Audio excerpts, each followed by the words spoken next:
Início da minha carreira assim, como músico, no começo autodidata, né? De 14 para 15 anos, eu lembro bem que lá no aniversário lá em mamãe, na casa de mamãe, e a mamãe disse: vem uns primos meus aqui tocar aqui em casa, que era um grupo, era um regional. Era João Rodrigues, que era tocar violão, Braulio Rodrigues, Manel Rodrigues, esses primos de mamãe. E José Domingos, meu sogro, né, o pai da Conceição, e a Criso Gomes. Aí eles tocaram lá, bandolim, cavaquinho, violão, e eu tocava um pouquinho, cavaquinho, já começando no cavaquinho. Eu mexia muito no cavaquinho de tio João, o João Gilvanca, né? Ele mencionou aí, era meu tio, o tio João saía para trabalhar e eu ia lá, mexia no cavaquinho dele. Até que chegou um dia, ele me viu tocando. Ele disse: mas rapaz, você já está tocando cavaquinho, eu vou lhe dar um cavaquinho para você não mexer mais no meu, né? Aí me deu um cavaquinho, aí foi aí que eu tive mais gosto. E quando esse grupo foi lá em casa, e tocaram chorinho, tocaram seresta e tal, aí eu toquei alguma coisinha lá, nesse dia, nesse aniversário, e eles me convidaram, João Rodrigues: rapaz, eu ensaio todos os... tinha uns dias que eles ensaiavam lá na casa dele, ele morava até aqui no Baldo, vá lá em casa ensaiar. Ele me deu muita força, João Rodrigues, né? Um primo de mamãe, primo meu também. E aí fui para lá e cada vez mais peguei gosto pelo choro, pelo esse estilo regional. E esse grupo tocava na época num programa da Rádio Cabugi, um programa chamado Mesa de Botequim. Não sei se alguém aqui lembra, não sei, né, pessoal, na década de 70, o locutor era Deodato Reis, que também era locutor esportivo, né? Ele era comentarista. E professor também. E professor, exatamente. Aí eu fui, eles me convidaram, fui para a rádio também, e o programa tinha muita audiência, era no domingo à noite, de 8 às 10. O programa recebia a rádio, ligações de Recife, até da Bahia, que a Deodato era baiana, né? Era gente pedindo música, era um programa de seresta, mas se tocava chorinho também, né? Então eu juntamente com esse regional, que foi o primeiro grupo e o nome da turma era Turma do Sereno. Depois também toquei um bom tempo na Rádio Nordeste, e o locutor era Francisco Brasil, não sei se... E lá na Rádio Nordeste era um programa assim mais de modinhas, né? Aquelas coisas bem antigas, valsas, mas também tinha um momento do chorinho, do instrumental, a gente que acompanhava. E toquei também na Rádio Trairi, que era um programa de Clarice Palma. Era assim: na Rádio Nordeste era no sábado, na Rádio Cabugi no domingo. A Rádio Nordeste era Celeste do Coração, na Rádio Cabugi era Mesa de Botequim, e na segunda-feira na Rádio Trairi com a poetisa Clarice Palma. Aqui, acho que você gostava muito de escutar, né? E desde aí eu me apaixonei pelo choro, voltando para o lado do choro, e sempre tocando chorinho. E depois comecei a ensinar, né? Fui convidado para ensinar no Instituto de Música Valdemar de Almeida, da Fundação. Também no Solar Bela Vista, onde ensinei até o ano passado, quase 25 anos, e no Instituto, e continuo até hoje. E sempre ensinando cavaquinho, bandolim, violão, e plantando aquela semente, né? Ensinando música, mas sempre puxando o repertório para o lado do choro, né? Fazendo com que os alunos conhecessem o chorinho, e daí por diante os alunos também entravam nesse clima de tocar choro, de querer tocar choro e gostar do chorinho, né? Também, como você falou, do Regional Sonoroso, fiz parte desse grande grupo, eu acho que um dos principais grupos de choro aqui do estado, que durou 20 anos. Que era da Fundação Zé Augusto, formado por professores do Instituto de Música. A formação inicial era Antônio de Sete Cordas, Prens, cavaquinho, sete cordas, né? Álvaro Barros, que é professor hoje em dia da universidade, eu no bandolim, e Bossa no pandeiro, e Evilásio também no sul. Era um regional. A gente também teve participações de Rodrigo, flautista, tocou um tempo de Sonoroso, Roberto, flautista também. Professor de clarinete da Escola de Música, que hoje está aposentado como médico. Ronaldo, o professor Ronaldo também fez parte. Péricles Jones também. Quer dizer, aquele lá um instrumento de sopro, fazia um ano, 2 anos, participou. Professor, tem discos assim? Foram quantos discos? O Sonoroso deixou apenas um disco, mas um disco assim bastante trabalhado, muito bem arranjado por todos nós. O grupo era quem arranjava as músicas. A gente fez um disco com um repertório de compositores aqui da terra, potiguares, e também clássicos brasileiros, né? Como música de Valdir Azevedo, de Jacó, de Pixinguinha, o próprio Espinho de Bacalhau que você falou, a gente gravou com um arranjo muito interessante. Esse arranjo foi até de Antônio de Pádua, e depois entrou no regional, né? O cliente saiu. Tanto é que Severino Araújo, ele dispensou os direitos autorais. Ele gostou tanto do arranjo, foi um arranjo muito, assim, bem diferente, diferenciado. Ele não quis os direitos autorais, não, rapaz, ele gostou muito. E com esse CD, o Sonoroso, a gente tocou muito por aí afora. A gente acompanhou muito a Ademildo Fonseca. Sempre que ela vinha Natal, quem acompanhava a gente, a Ademildo, era o Sonoroso, o Regional Sonoroso.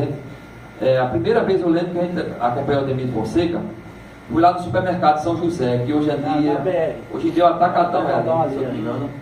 A primeira vez foi ali em 87 ou 86, não lembro bem, acho que foi 87. No sábado à tarde. No sábado à tarde, exatamente. Isso aí, ele acompanha a gente de muito tempo, né? Não posso dizer nada aqui que ele confia, não posso inventar nada. Pode nem mentir. Tem o nosso amigo aí, qual é o nome do senhor?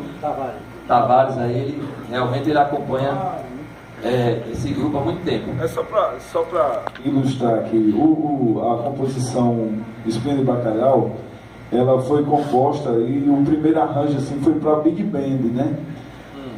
Então, a Orquestra Tabajara é o grande responsável por inserir o gênero choro nessa formação instrumental que era moda nos anos 40 e 50, né?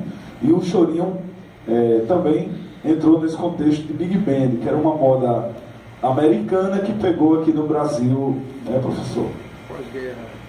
Pois é, então, voltando assim à parte didática, eu sempre ensinei cavaquinho, bandolim, violão de 7 cordas, e sempre gostei de fazer oficinas de choro, grupos regional de choro. Acho que tem gente aqui que participou, Bruno, foi eu, né? Começou estudando 7 cordas comigo e fez parte um bom tempo. Eu acho que isso dá um suporte muito bom para quem está aprendendo, porque o choro em si já é uma escola. Quem se destina a tocar choro, com certeza você vai ser um músico diferenciado, porque o choro de vida técnica, a parte de harmonia é uma coisa que desenvolve muito o músico, né? Não é isso? O leitor, a leitura eu acho que Daniel aqui, né, também fez parte do grupo de chorinho lá no SESI. Então eu sempre gostei de formar isso, porque você levava o aluno, tirava o aluno da sala de aula e colocava num grupo de choro, o aluno geralmente encabulado para tocar assim publicamente. E você botava o aluno no grupo de choro e se desenvolvia, né, aquele ciclo dos chorões entre si, digamos assim, os chorões é a pessoa que toca choro, né? E a gente começava a se apresentar em locais fora da escola, tal. Isso era muito bom também para o aluno enfrentar um palco, né, não? Então eu sempre tive gostei muito de preparar os alunos e formar esses grupos de chorinho, né? Eu também, eu formei, coordenei um grupo chamado, pelo Fundação Zé Augusto, era Chorinho na Praça. Esse aconteceu durante quase 2 anos. Eram alunos, crianças, principalmente assim, adolescentes, uma faixa etária de 12, 14, 15 anos. Eu acho que o Bruno chegou até a tocar com a gente, né, Bruno? E o Carlinhos também sempre convidava uns profissionais. Estava na faixa dos 15 anos. Na faixa dos 15 anos. Tinha a Bruna, era 3 vezes 15 ou 4 vezes, né? Sempre dava certo. Então, os alunos, ainda hoje os alunos perguntam, professor, quando é que volta aquele projeto? Que era muito interessante. Era uma vez por mês, numa praça de Natal. A gente se apresentou em várias praças aqui, nas praças do shopping também. Isso foi muito legal. Sempre eu convidava um músico profissional, Carlinhos foi, Rodrigo, Gouveia, flautista, Lucinha Lira. Aquela flautista americana. Sim, Júlio participou também. Isso até, eles tocavam junto com os meninos iam tocar, digamos, um choro. E eu digo, o flautista também vai participar, tal, essa interação. E era muito positivo para os meninos que estavam ali, geralmente começando, né? Então é isso, a minha vivência com o choro. Hoje em dia eu ainda continuo na batalha do choro, tocando chorinho. Hoje em dia eu aplaudo nossa cantora Larissa, que ela abraçou principalmente essa parte do choro cantada, que foi nossa Ademildo Fonseca, que foi quem, né, trouxe isso. Só uma curiosidade. Eu estava lendo o professor Álvaro fez um trabalho, uma pesquisa, uma investigação científica, no qual ele fez a sua dissertação de mestrado e a tese de doutorado sobre o choro aqui de Natal, né? Aí eu vi lá que o Instituto de Música foi fundado nos anos 30, é verdade isso? Olha, não sei precisamente dizer a época do Instituto. Eu sei que... Pelo que eu li, o fundador é que sempre foi esse instituto, sempre foi vinculado ao Estado, né? E o fundador, justamente, foi o Valdemar de Almeida, e lá também teve, enfim, uma escola de música que ainda está em plena atividade, né? Eu não sei exatamente a época da fundação do Instituto de Música Valdemar de Almeida, que foi fundada, né, pelo próprio maestro Valdemar de Almeida. Se ele falou, ele deve ter tido alguma fonte, né, de informação, mas o Instituto, na verdade, é que passou um tempo assim desativado, eu acho, certo? Deve ter sido nessa época aí, e passou um tempo desativado. Eu acho que depois da década de 80 ou 70 foi que o Instituto começou. Eu acho que, não sei se foi no governo de Geraldo Melo que começou, ou antes de Geraldo Melo, por ali. Aí começou a ativar de novo o Instituto, que era uma coisa ligada à Fundação Zé Augusto, né, do Estado, mas assim, até então estava desativado mesmo. Talvez existia só no nome, nos papéis e tal.